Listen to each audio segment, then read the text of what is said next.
Hey friends, welcome back to another Monday Musing, where we take a community topic and break it down in an unedited stream of consciousness, try at providing you with some value and information on something that people are interested in. In this case, our topic is brought to us by Adam Jones, who asks, what are the most interesting factions you or your players have created, and what made them evocative as opposed to, oh, another thieves guild? These super murder killer lords of Shadow Darkness Masters, was it? While I personally have never had a thieves guild with such a long and intriguing name, I do definitely catch hold of your point, Adam. There's a lot of different things that we can create sometimes that start to blur together and seem kind of samey.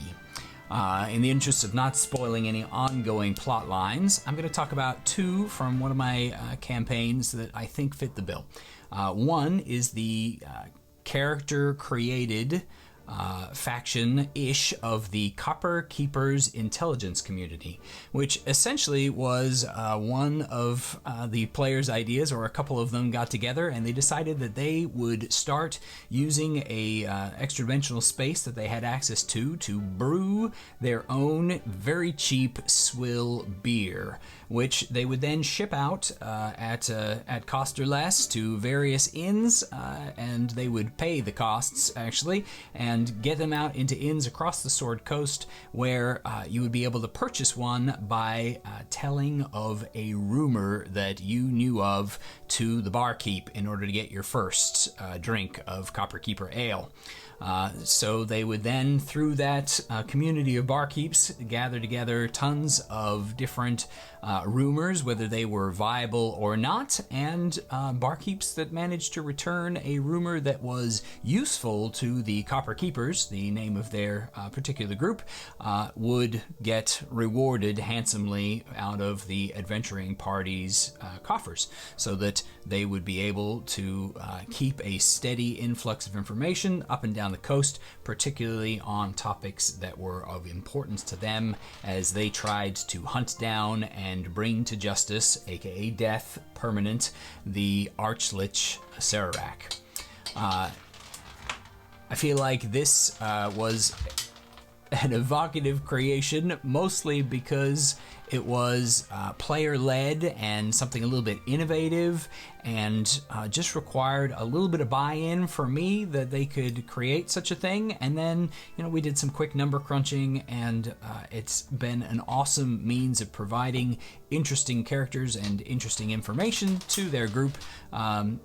just sort of as a passive, ongoing effort. And it was just a little bit out of the norm, and things that are unusual catch people's attention and are exciting and fun. From my side of the screen, a group that I created that I feel like fit in with them well, and I wouldn't even say that I necessarily created them so much as expounded upon them, was the Shadow Druids of the Cloakwood. And the reason that I feel like these were a fun group is because, one, I really love druids as bad guys, and I don't feel like that happens often enough.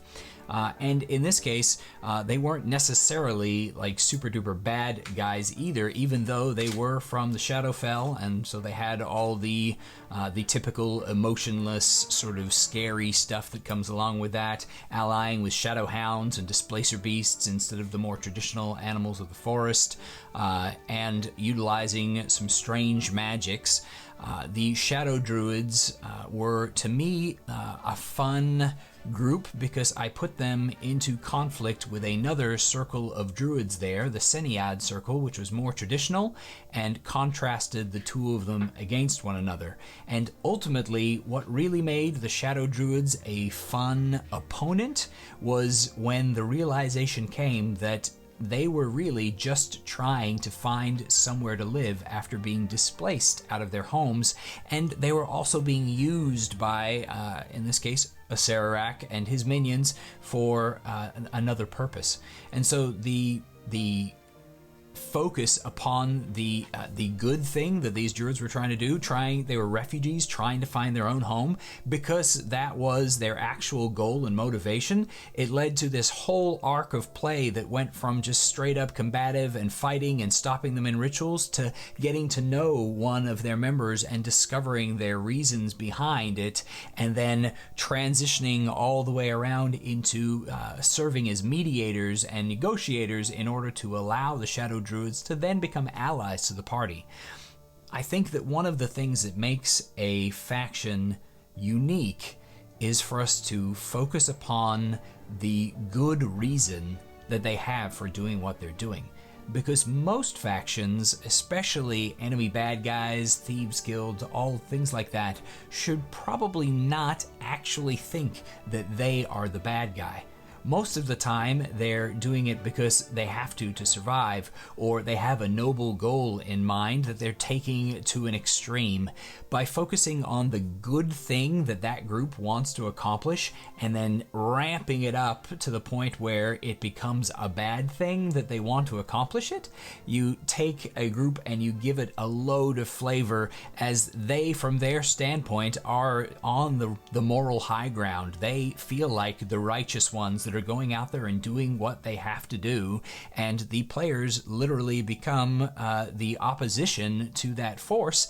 And from both sides of the equation, you feel like you're on the side of right, and somewhere in the middle it gets messy, and we get to figure out how that all wrangles out. Sometimes it wrangles out in just killing all of those bad guys, or running them off, or breaking up their organization, and sometimes it turns all the way around into arranging a diplomatic treaty between two circles of druids to share the resources of the Cloakwood in the Forgotten Realms. I hope that has some useful meat to it for you there. I'm a big fan of not reinventing the wheel, and instead just finding other organizations that are already in existence in the world that I run in, and then finding a twist or turn or some way to amp up what they're doing to be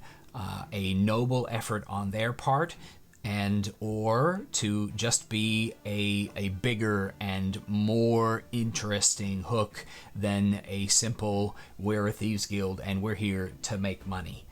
I hope that helps, and thanks so much for the question, Adam. And to everybody else, if you have any other ideas on how we could create factions that are fun, or if you just have examples from your own play of different created factions, I would love to hear about it. So don't forget to leave it in the comments, and thanks so much for watching. Happy adventuring.